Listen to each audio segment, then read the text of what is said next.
Welcome, everyone. Thank you for joining our AIM for Climate COP28 Roadshow webinar, Gender-Transformative Approaches for Sustainable Livestock Development.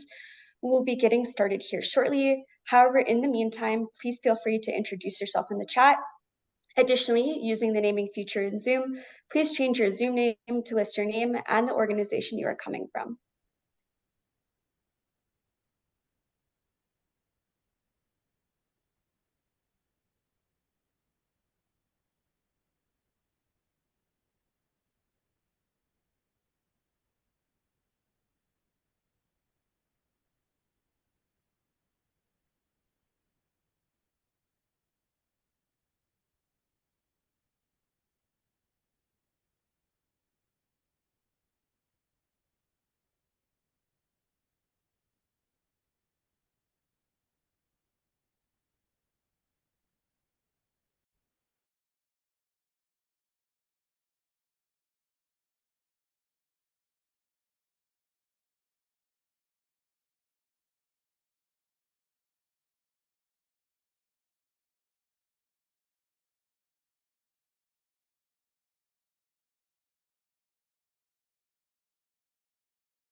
Great, I think we can go ahead and get started. Welcome and thank you for joining our AIM for Climate COP28 Roadshow webinar, Gender Transformative Approaches for Sustainable Livestock Development. My name is Rebecca Chamberlain and I'm a technical advisor for resilience and climate adaptation at Land O'Lakes Venture37, and I will be moderating today's webinar.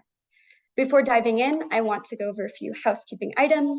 Please introduce yourself in the chat and change your name on Zoom to list both your name and organization. I also want to let everyone know that this session is being recorded. During the second half of today's presentation, we will have a moderated discussion with our panelists. So please submit any questions you may have via the Q&A feature, and we will try our best to answer them during today's session. There's an upvote feature you can use if you see someone has the same question as you, or if you see a particularly compelling question that you also want answered.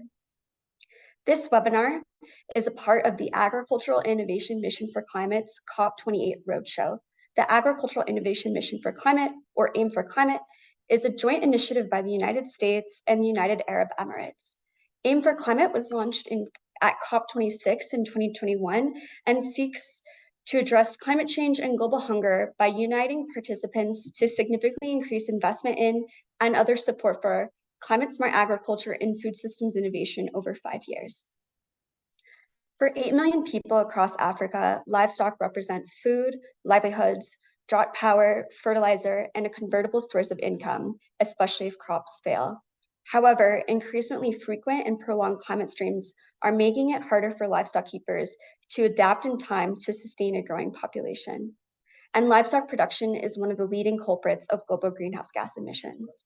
This discussion is part of a larger global effort to rethink livestock production in a way that can simultaneously benefit the livelihoods of those that depend on livestock, while also reducing this impact on our climate and doing so in a way where women can benefit equally from this rapidly changing sector. The speakers you will hear from today represent organizations that jointly implemented one of our AIM for Climate innovation sprints, the Nourishing Prosperity Alliance. The Nourishing Prosperity Alliance, or NPA, was led by Venture37 and took place in Kenya from 2020 to 2023, with a goal to provide a scalable and market-wide solution to key gaps in the animal nutrition market to improve dairy production, boost climate resilience among farmers, increase access to animal-sourced foods, and reduce emissions by promoting climate-smart agriculture and optimize animal nutrition practices, particularly among women producers. Due to the innovation sprint's success in Kenya, the Alliance received additional funding from the Bill and Melinda Gates Foundation and recently began scaling to additional areas in Kenya and to Ethiopia through a new project called MPA Forage for Animal Growth in East Africa. Today, our speakers will discuss our efforts to scale the Nourishing Prosperity Alliance's work to support women in managing their livestock to improve productivity while adapting to climate change and reducing methane emissions intensity. We will be kicking things off with a keynote address from Caitlin Corner-Doloff, who is a Senior Policy Advisor for Climate Change and Agriculture with USAID's Bureau for Resilience, Environment, and Food Security. Caitlin, I will now hand it over to you. Fantastic. Thanks, Rebecca. Happy to be here. So I'm also our agency lead for AIM for the Ag Innovation Mission for Climate, or AIM for Climate. And it's great to see this happening on our roadshow. I'm really excited to be here at this event organized by the Nourishing Prosperity Alliance teams at Land O'Lakes Venture37, Corteva Agriscience, and ILRI, who are leading highly collaborative and impactful efforts aligned with AIM for Climate to support this innovation around resilient and low emissions food livestock systems. So congratulations on all of your effort.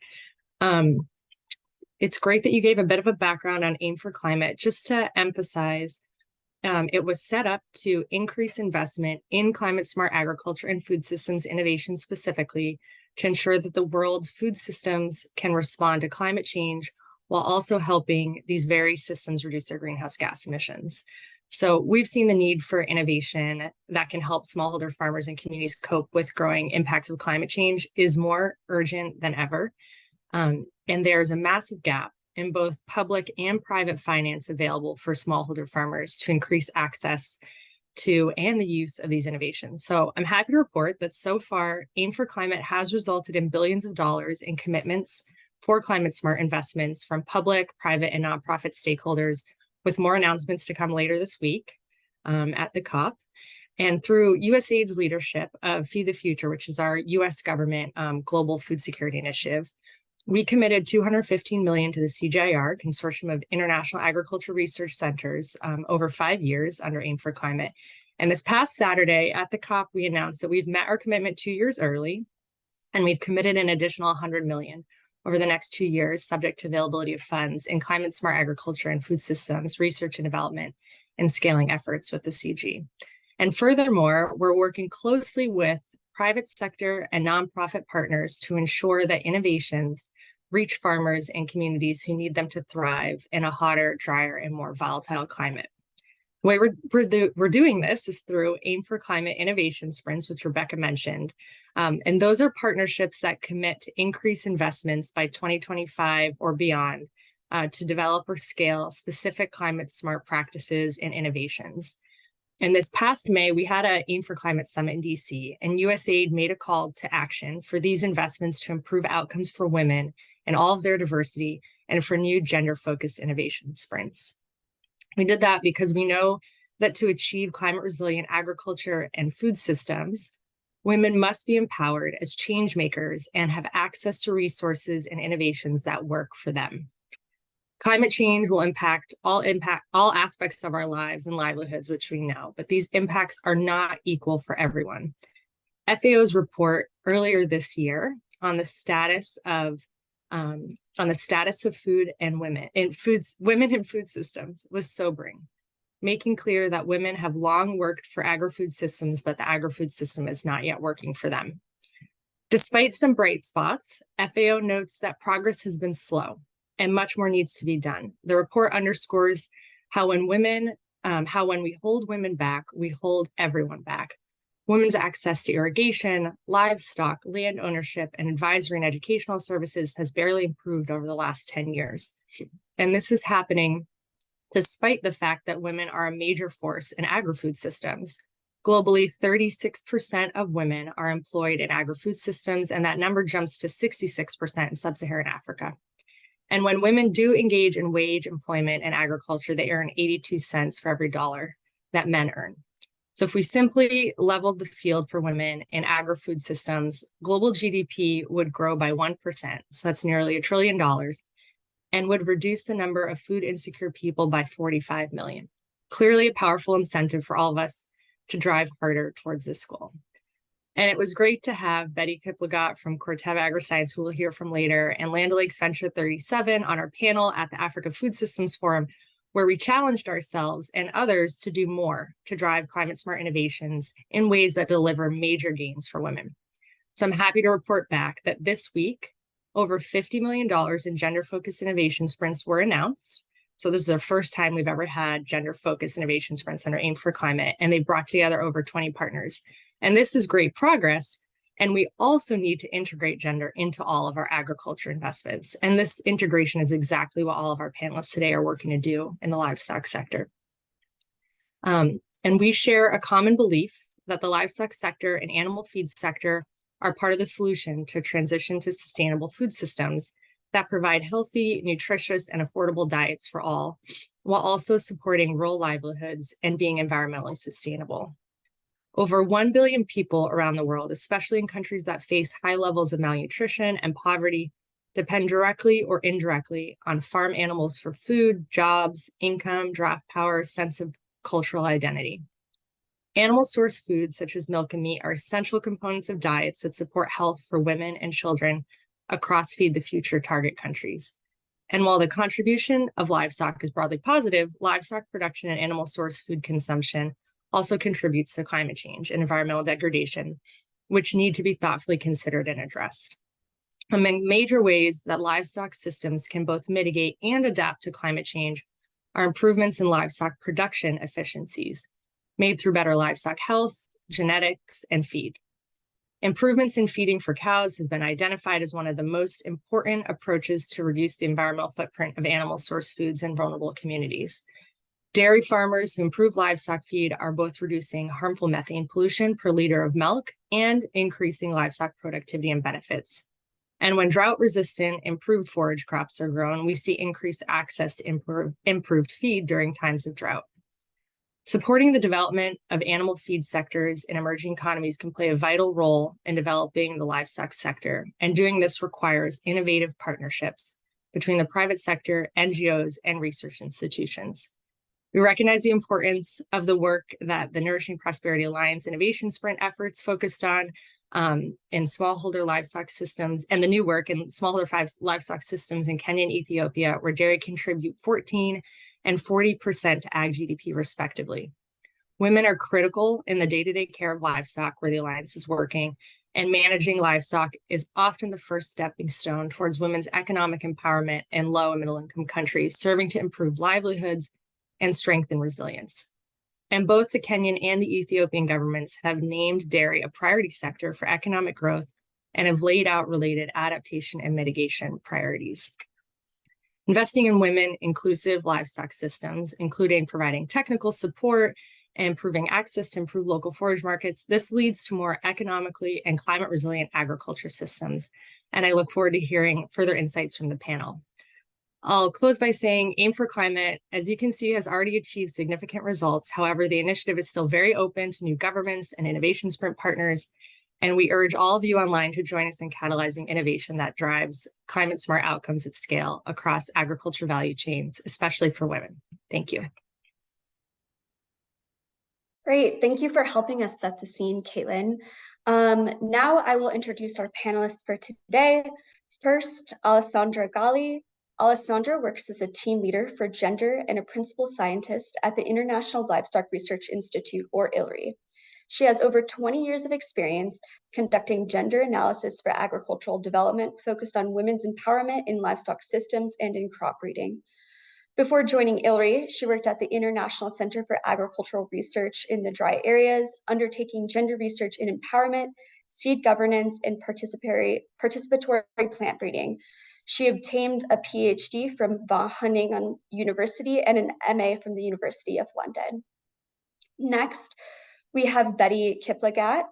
Betty is a lawyer by training with more than 18 years of experience in the agriculture sector. An important objective for Betty is fostering cooperation between governments and industry to identify and highlight policy issues that might provide obstacles to the common goals of serving small-scale farmers. Prior to joining Corteva Agriscience, Betty has been involved in establishing the legal office for the Kenya Agricultural Research Institute and playing an instrumental role in the AU-NEPAD agency African Biosafety Network expertise in Burkina Faso and Uganda. Betty holds a diploma in law from the Kenyan School of Law and a Bachelor of Law from Wolverhampton University in the UK and an LLM from the Franklin Pierce Law Center in the United States. Lastly, we have Susanna Mulatu. Susanna is the Gender, Youth, and Social Inclusion Specialist for Venture37 in Ethiopia. She holds a master's degree in gender studies from Addis Ababa University and has more than 12 years of experience working with local and international organizations. Throughout her experience, she has promoted and supported gender equality and women's empowerment across agriculture, education, governance, and health. So Sana, the floor is yours. Okay, thank you, Rebecca. My talking points will be focused on NP forage learnings. As you know, the dairy sector is important to Ethiopia and Kenya's economy. It has a great contribution to the country's GDP. As you can see in the pictures, global ruminant emission is very high in East Africa. This sector is also a great opportunity to reduce emission intensity and environmental protection. For example, by improving animal nutrition, methane emission and soil erosion can be reduced. In both countries, women are highly involved in the dairy sectors. In most cases, they are more responsible for feeding, planting and preparation of fodder and caring of animals. Despite their contribution and roles, women have less access and control over resources. They have fewer opportunities to improve their skills and knowledge in managing livestock and dairy sectors. They have also limited access to inputs and services. Gender issue are mostly overlooked, especially in forage and dairy market system development agendas. So improved livestock productivities highly depend on the quality of feed. As you know, women are more responsible indoor feeding and they face challenges in shortage of animal nutrition. Unless women are empowered in this sector, the productivity and the benefits remain limited. So the NP forage project recognizes the key role of women and the gender issue in dairy and forest sector. It designs the gender-sensitive and climate-sensitive approach and targets inclusive growth in demand and supply to establish self-sustaining commercial marketplace for forage, especially where women small-scale dairy producers are in priority segment area. Next slide, please. Yeah, gender is also integrated and considered in our partner goals. As you know, women are half of the population, so it is in business-based interest to not ignore them and design and market their needs. We have seen, especially related to technology, we have seen many programs, the adoption rates of new technologies and practice are high among women. They are key to adopt a climate smart technology and practice because it can minimize their labor and time. In general, the development and climate gains that come from supporting women to increase livestock production in a smart climate way improved women's and their family food security and their income and generally their living standard. Next slide, please.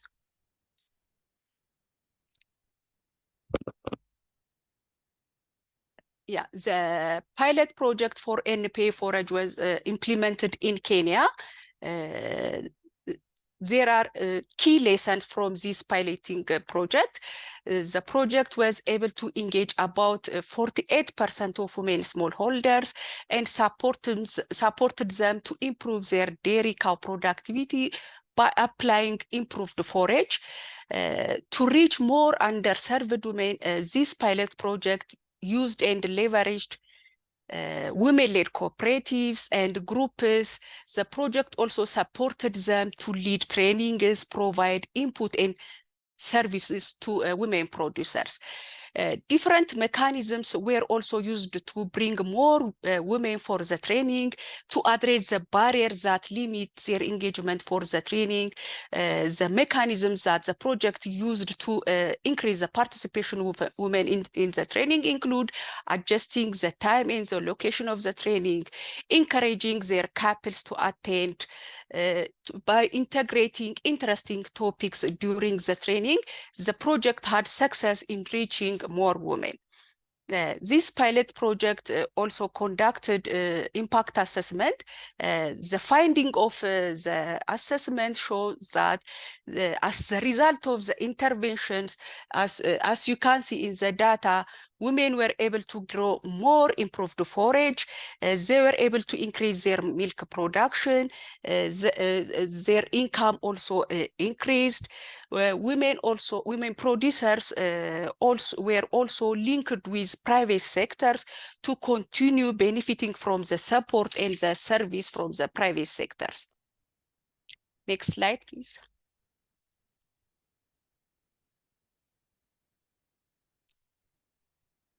Yeah, building on the lessons, the learnings, and the approach from the piloting, NP is scaling and expanding to Ethiopia and Kenya to reach more disadvantaged and underserved small-scale producers, women, who are especially important in the market segment.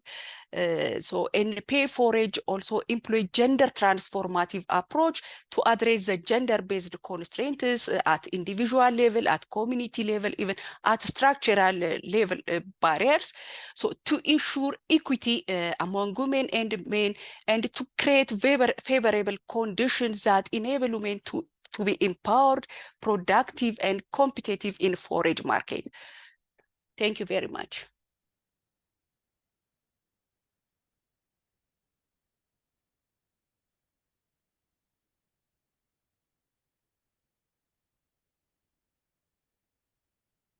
Great, thank you, Susanna.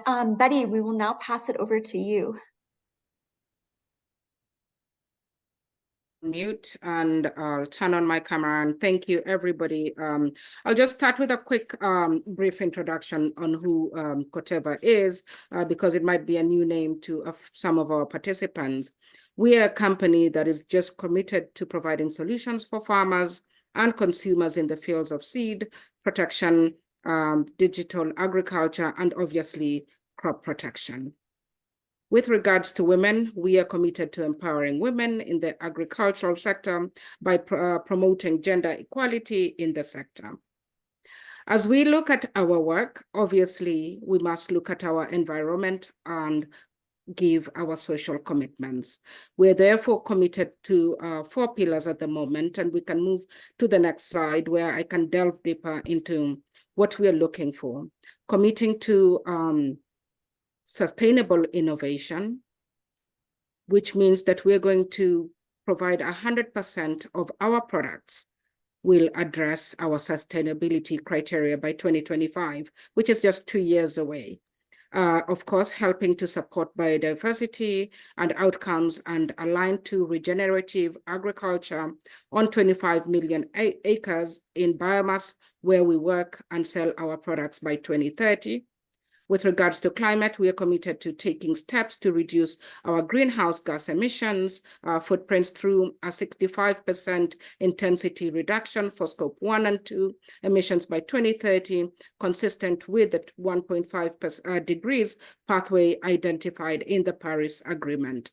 Of course, inclusion, diversity, and equity is also another commitment that we are giving as Corteva, where we have committed to boldly embrace inclusion, diversity, so that we can enrich the lives of our employees and supply base to strengthen the performance of our company, while also advancing equity in agriculture.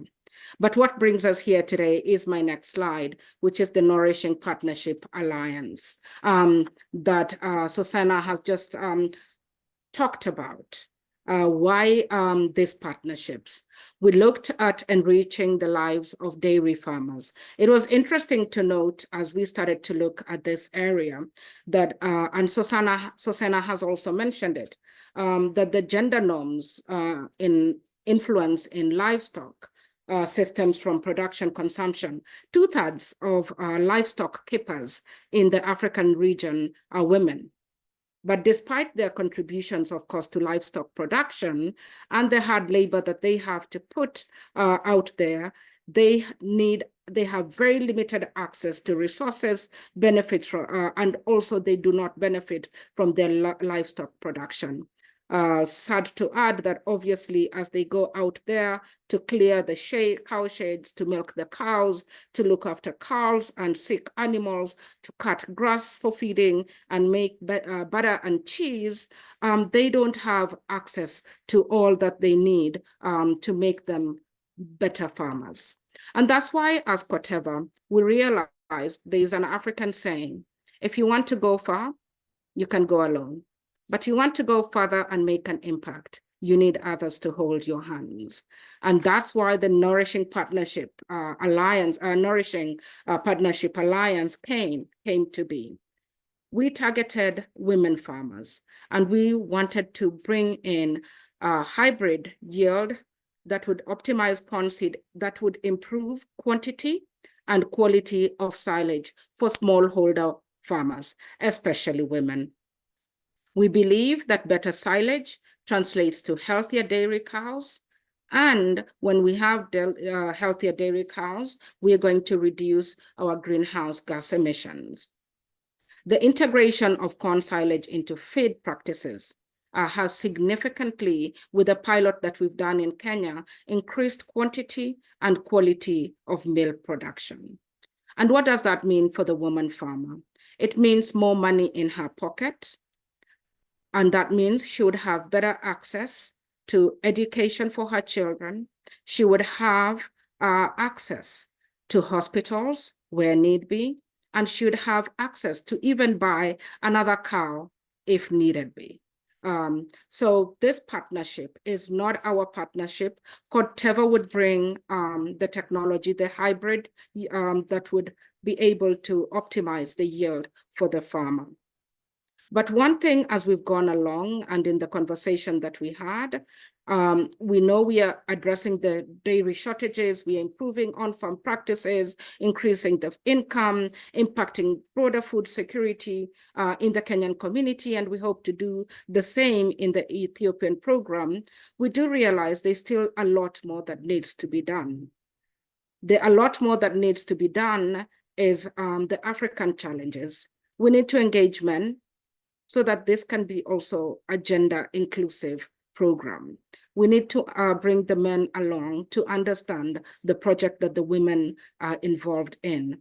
But I'm sure as we get into the question and answer session, we will be able to delve deeper into what we hope to achieve for the woman farmer, for the better silage, better livestock, and obviously reduced greenhouse gas emissions. I will stop there, and I hope we can engage more in the Q&A so that we can learn more about what we need to get this higher. Thank you.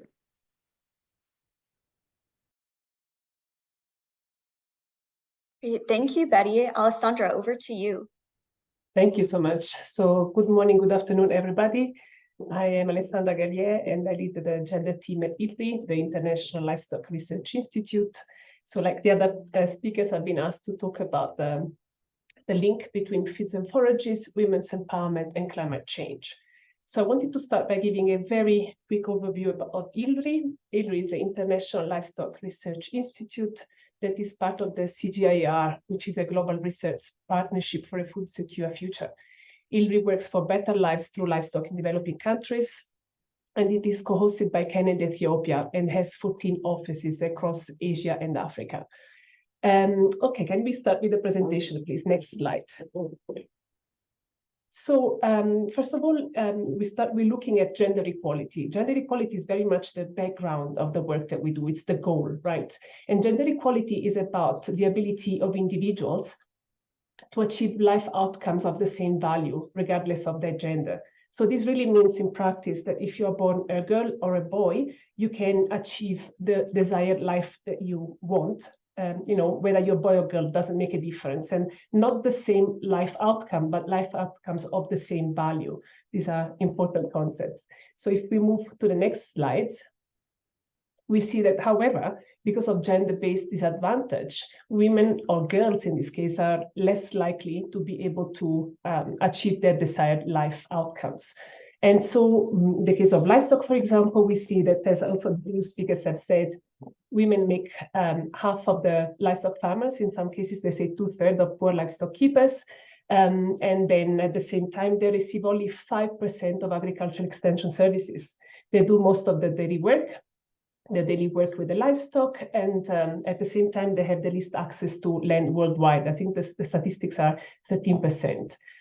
They generally own smaller and less valuable livestock. At the same time, men also constitute between half and 1/3 of livestock keepers. However, they have greater access to forage, animal health services, medicines, and information. They are usually more involved in the lucrative nodes of the value chain. They have easier access to markets, and they control the income. They usually own the land and also have larger and more valuable livestock species. And altogether, vis-a-vis this scenario, women receive only 10% of agricultural aid. So we clearly see that women's empowerment is needed to bring women on a level playing field with the men, and therefore progress toward gender equality. Next slide, please. So if we want to think of gender-based disadvantage in a different way, I try to visualize it, so maybe you're familiar with this image. In this case, you have a tree, and the apples are the life outcomes, yeah? And you will see that the gap between the women, in this case, the girls and the boys, the gap between them and the apples, the life outcomes, is the disadvantage.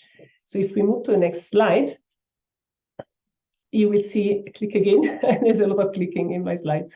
Okay, you will see that empowerment is very much meant to compensate for disadvantage. Empowerment is meant to close the gap between individuals and the apple, right? So if we click again, thank you so much, you will see that empowerment is necessary to achieve life outcomes of equal value, which is, as I said, the concept of gender equality. So if we keep going, you will see that in this connection between feeds and forages, women's empowerment and climate change, now we have established why women's empowerment.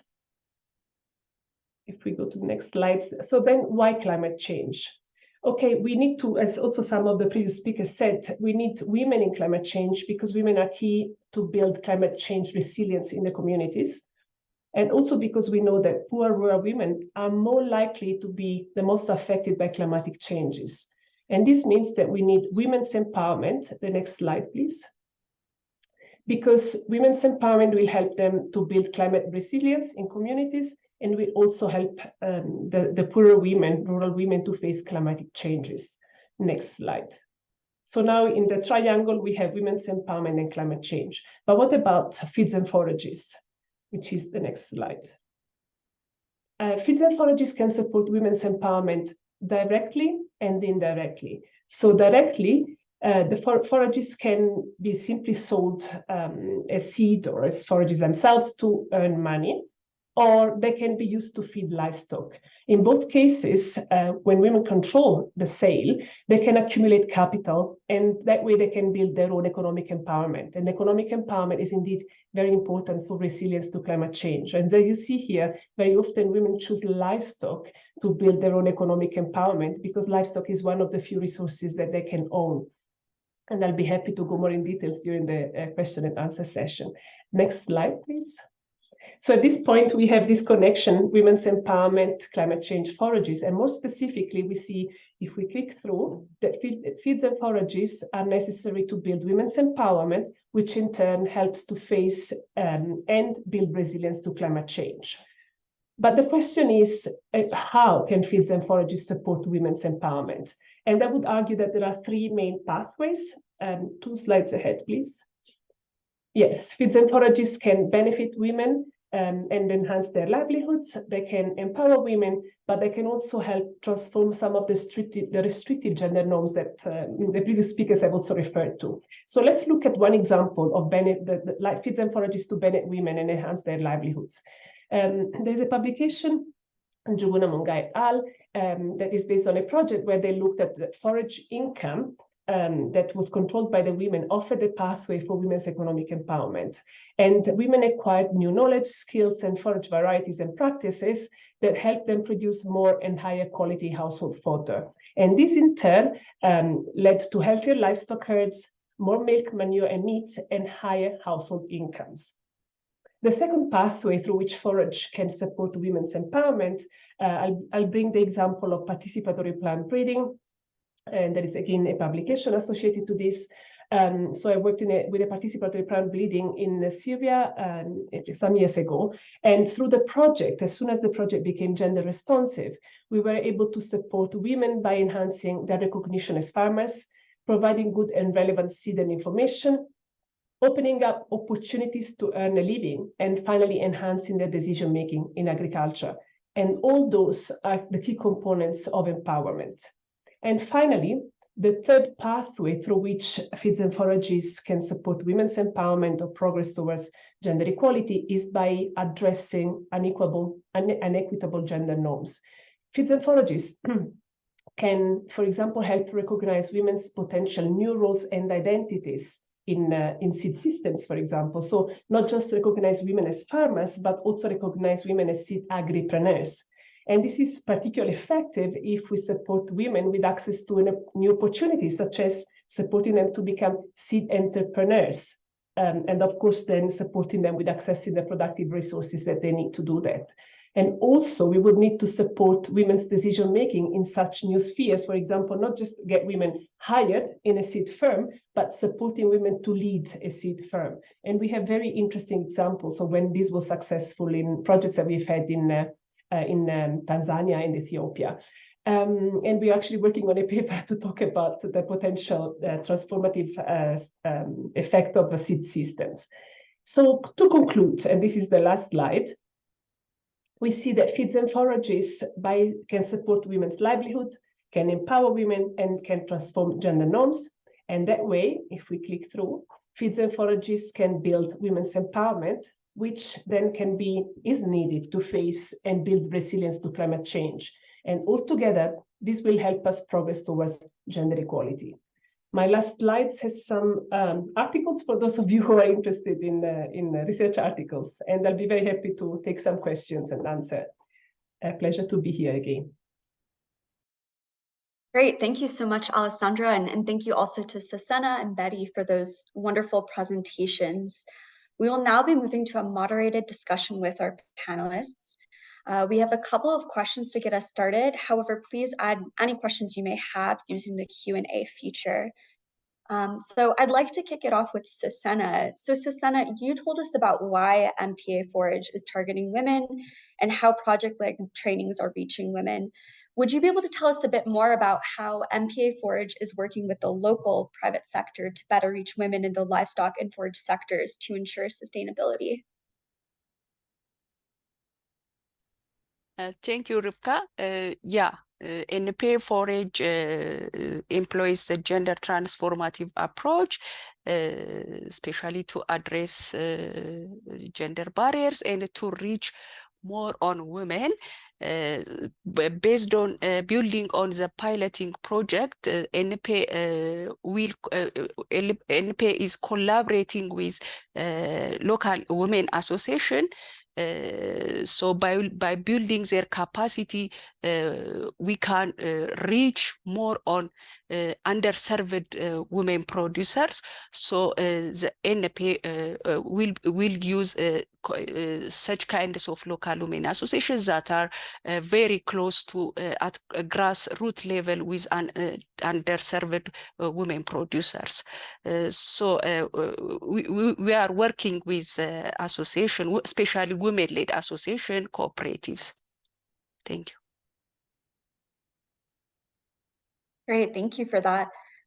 Betty, Corteva has demonstrated leadership within the private sector in climate-smart agriculture innovations and are increasingly elevating a focus on gender in food systems. Betty, can you tell us a bit more about how Corteva has been thinking about the gender-climate nexus? How does Corteva design climate change adapted products or services or market their offerings with women customers in mind? Okay, thank you. Obviously, being a pure play agricultural company, agriculture, of course, remains the most important sector for us. And as we look at all the programs we're looking at, we realize that agriculture remaining one of the most important sectors for women, with more than a third of them being employed, there are areas that need to be addressed in order to help them reach the goal, actually the gender equal that Alessandra has talked about. We're bringing everybody back together. So some of the, back in 2018, Corteva realized that it was important for us to, first of all, conduct a baseline study. And this baseline study was carried across the globe. It included, of course, very advanced farmers and the smallholder farmers, and quickly realized that there are major challenges that faced women in achieving their aspirations and their need. And based on this, Corteva launched a few women-led initiatives, the Nourishing Partnership Alliance being the latest one, targeting women. But before that, we came up with programs such as Talenta in Europe, that focuses just on women farmers, for them to address, identify the climate smart agricultural technologies that they need. This includes bringing in experts to the table to listen and identify the challenges, including also policymakers that need to hear these challenges. And interestingly, also bringing in on board our nutritional experts to just hear what do we need to do to address some of these climate resilient challenges, problems that the women are facing. We've committed to engaging with and supporting female and smallholder farmers across the globe by helping them increase their productivity, incomes, and sustainable practices, as well as empowering women in their communities through as part of our 2030 sustainability goals. But we will not stop there. We will need to bring policymakers to the table. We will need to bring women to the table. There are some issues that we as Corteva cannot address. Land ownership, access to the finance that the women generate when they sell their livestock. We need to bring in partners such as the governments to listen, to talk. We need to speak to their husbands and bring them on board so that Nourishing Partnership Alliance can be a success. They need to understand why we need their wives to be out there learning about why having the right fodder or the right feed for their animals. And we need them to bring them as champions so that they can be the voice of the champions for these partnerships. Because if we don't bring everybody along, we'll come back here in 3 years and just say, our project didn't succeed. But we can identify those challenges right now because we know a changing climate means there's shrinking window of opportunity, and we need to seize the opportunity. For every challenge that I've talked about, I believe we need to ensure that we look at them not as challenges, we look at them as opportunities. And there are ways that we can look at women. Women have valuable knowledge. They have skills, they have experience in managing resources, in adapting to climate variability and change, which can be leveraged to design, implement effective and inclusive climate smart. So we need to have strong women social networks and collective action capacities, which can be mobilized, to adopt the climate variability and change. And we hope that those opportunities can help us design and implement more programs that can help women. So I hope for now I've answered your question that you had posed to me. Thank you. Yes, you definitely have. Thank you so much, Betty. And I saw some thumbs up reactions. So it seems like you've answered the question for others in the audience as well. Alessandra, I'll have this next question for you. So ILRI has a wealth of experience in gender transformative approaches in the livestock sector, including in feed and forage, as you previously explained. I'm curious what approaches you've found to be the most impactful for women's inclusion in feed and forage development, and what tools or approaches ILRI has developed specifically that others may learn from or adopt to promote women's inclusion in the livestock sector. Rebecca, thank you so much for the question. So yes, just a bit of a background on how exactly we do this type of work. So ILRI is a research for development organization. So what we do is, in a few words, we go to the ground, we assess what the gender issues are associated to livestock, and then we go in with an intervention that is very strategically and intentionally supporting women's empowerment. And then we measure the impact of such intervention, and we learn. And when we have an intervention that seems to work, we usually leave it to our partners and other NGOs and governments on to pick it up and scale it, right? So what we do is really develop some interventions that may work, test them on the ground, and assess their impact. So when it comes to your first question, we have indeed worked on gender transformative approaches, and this is because, as you know, there is a lot of discussion about the fact that transformative approaches address the root causes of gender inequality, because they really address the beliefs about why women should be treated or do some things or be considered in a specific way or do some jobs, and why men should do other ones. And then that depends on age and ethnicity and other things. So we have tested gender transformative approaches in a number of countries, and we are doing the same now as part of Sapling, which is one of our big initiatives. And it is extremely interesting to see how engaging with transformative approaches, which is essentially engaging with people at different levels to discuss the reasons behind some of these norms. So, for example, let's say in Ghana, we have a project where the women are not allowed, in the north part of Ghana, women are not allowed to manage livestock. They're not allowed to get engaged in livestock, and therefore they're excluded from the benefits of livestock. So we worked with CARE and Cow Tribe to engage the communities in discussing, why does this norm exist? Why are women not allowed to manage or engage in livestock in this community? And slowly the communities came up with, these questions themselves, and they realized that there was nothing wrong with women actually getting engaged in livestock. And they slowly opened up, and now women in this community, after actually just 3 years of a project, the women in these communities are indeed working with livestock, and they are able to engage with women animal health service providers, because also that norm was broken. So we really found that some of the transformative approaches that we have been adopting are very effective, and particularly were combined strategically with accommodative approaches, which are the more standard ways of including women without necessarily addressing the gender norms. And then addressing your second question, so when we want to assess then, okay, so this is how we support women's empowerment with transformative or accommodative approaches, how do we know when things work? So we have tools, and because we produce public goods, these tools are available. We have tools that we have developed to assess changes in empowerment. So, for example, the Women's Empowerment in Livestock Index, the WELI, it is a tool that helps projects assess changes in empowerment due to an intervention focused on livestock. And then we have the Women's Empowerment in Livestock Business Index, which is again a tool that helps us see how a livestock intervention changes the empowerment of women in the business sector.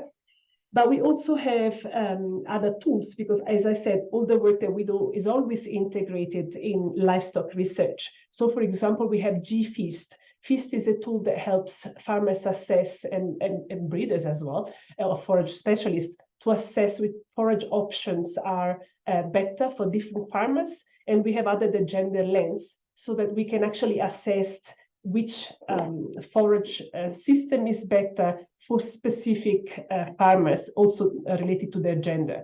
And finally, we also have a tool which is already been utilized, and we're finalizing to put it out as a public good, really, which assesses changes in gender norms. So WELI, WellBe, GFeast, the tool to assess changes in gender norms. Do get in touch if you're interested in the tools. We are very happy to share them. They're public goods. Thank you so much. Great, thanks, Alessandra. I'm going to go now to some questions in the Q&A. So we have a question And I see, Susanna, you've marked that you're interested in answering this question. However, our other panelists certainly open for you to provide some answers as well. The question is, what are some practical ways to better engage and empower women in livestock systems?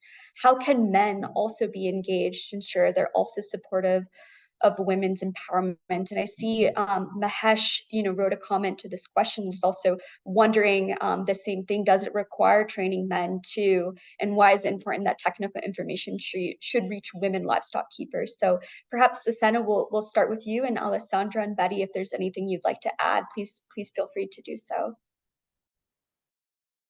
Yeah, this is very important question. Yeah, to empower women, building the agency of women also is not only enough. We need to engage men, especially at household level, to increase decision-making power, to minimize the workload of women. We need to engage men. So by encouraging them as role model, by creating awareness, we need to support men to increase the empowerment of women. So it is very important.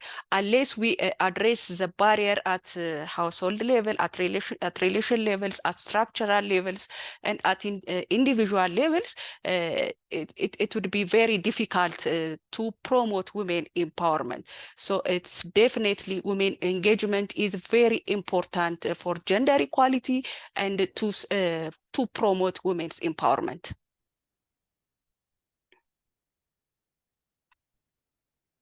Yeah. Great, thank you, Susanna. So interesting.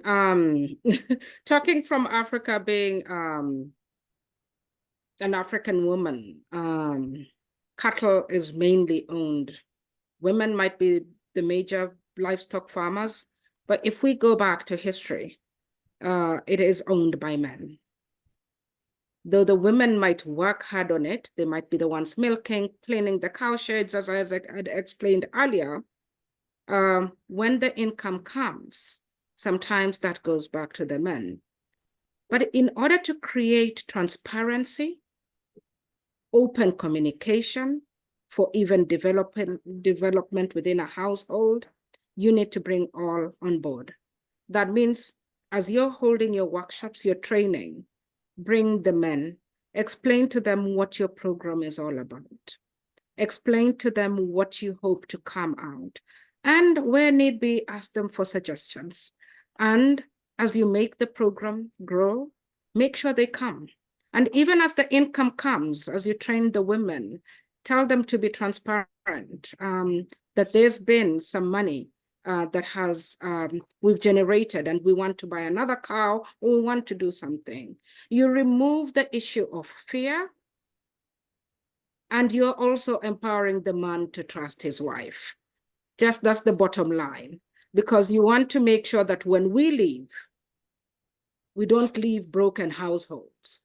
We leave empowered homesteads. So that's the idea of involving everybody.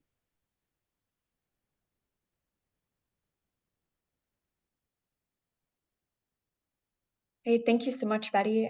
We have a few minutes left, so perhaps I would go to this other question that I see in the chat. So how easy or difficult would it be to scale up this project?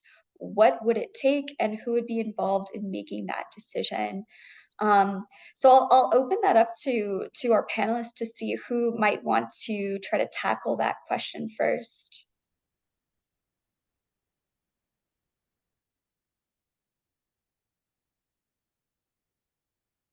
I think we are all at the pilot phase. We've just involved our second country.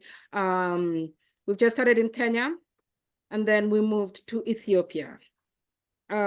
Once we see that indeed we are going to make an impact, then it's easier again as partners to bring others on board. So I want to say we're still on the pilot phase. We want to see, are we making an impact? Is this a reality? And then can we scale up? Because that's the only way we'd be able to think about scaling up to other countries, or maybe even to other livestock, chicken, or whatever else that at least that comes within the animal kingdom for us women farmers. Thank you so much. I can also maybe chip in on this one. So scaling is indeed one of the big objectives. You know, as I said before, we pilot approaches and see what works. But the idea is that, you know, then we try and reach more people. We have scaled one of the approaches that we have developed, and what is interesting, reaching from 2,000 to 4,000 women farmers, reaching them through women animal health service providers. And what is interesting about the scaling is that, you know, addressing gender norms, and there was also another question in the chat. I would be very happy to talk about it more, but just 3 minutes left. So addressing gender norms means changing people's understanding of what is normal for a girl or a boy, an older woman or a younger woman to do, to say, to own. And so the more people adopt a new behavior, and the more is like the norm is likely to change. Yeah. So if in one community no women own livestock, if one woman does it, she breaks the norm, because in this community it is not appropriate for women to own livestock. But if you engage in transformative approaches and start questioning communities and discussing with them, why should women not own the livestock? You know, it is okay. You will benefit. Men and girls and boys will benefit. The whole family will benefit, and there are no negative sides of it. Then more and more women may start actually owning livestock, and the more you manage to reach, the more there'll be a tipping point when actually the norm will be no longer applicable, because there are so many women who are owning resources. So I think there is a very important point that we are trying to study, because it's not straightforward yet, where specifically working with transformative approaches, the scaling can be extremely powerful and very important. And we've been specifically studying the scaling in this project. And what we did, we consulted with all the farmers and vets and, you know, different stakeholders, asking them what are the key ingredients that, according to you, make this project effective. And we came up with, in this case, 5 or 6 key ingredients. And I think these are the essential bits that we have used for scaling the project. And we will have to test now whether these same key ingredients will hold true also when we scale it to other regions. I hope this helps a bit. Yes, I think that was certainly helpful. So thank you so much, Alessandra. I believe that is all the time we have left for questions. We just have about a minute left here. So apologies if we did not get to your question. We will be sharing the recording to this webinar externally, so just stay tuned for that. But in this last minute, I just want to take this time to thank our keynote speaker and our panelists, Caitlin, Susanna, Betty, Alessandra. Thank you for telling us more about how the MPA pilot is starting to scale and sharing your insights on gender transformative approaches for climate change sensitive development in the livestock sector. Lastly, I want to thank everyone for joining. I hope you have a wonderful rest of your day.